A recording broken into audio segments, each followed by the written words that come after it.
If you are a member of Gen X, grew up between 1965 and probably about 1980 and 81 or so, you are probably very familiar and probably owned one of these tape decks with the Tanashin tape mechanism in it. These are probably one of those common tape decks for car audio systems and even for other boom boxes and things, but this particular one is the TN707, which probably everyone of Gen X has probably owned in their cars at some point in time. Now you're saying this is a Kenwood, right? Yes, it is a Kenwood. But this tape mechanism is built by Tanashin, and most of the manufacturers did not build their own tape mechanisms. Tanashin was a Japanese company that built probably almost all of the mechanical components of this tape drive.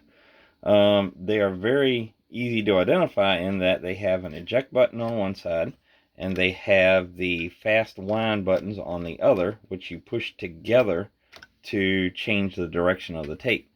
One of the other things that are familiar with it is this little coil spring on the top, which gives them a very unique feel to them when you put the tape in, where it just snaps it in and jumps right back in there very quickly. And this eject button here gives it a very positive, see how it kind of has that little two steps to it. When you push it in, the spring goes one way, and then when you release the button, it pops out the rest of the way.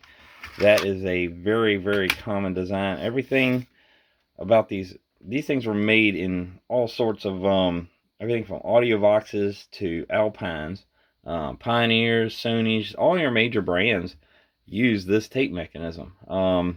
Well, the electronics in the deck were different. You know, you could have Dolby on them and other various features and stuff.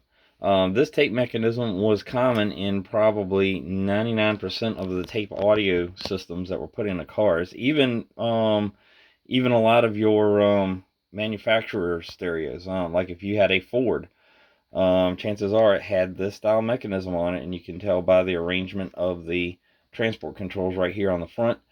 I believe Chrysler was using them some too, and there's probably a handful of Japanese manufacturers, Honda, Toyota, Nissan, whatever, that were using it as well.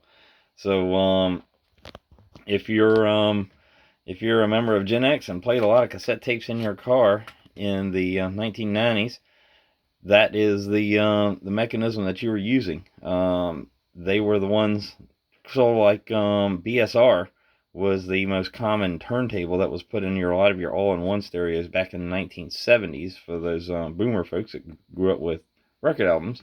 This is the music maker for Generation X.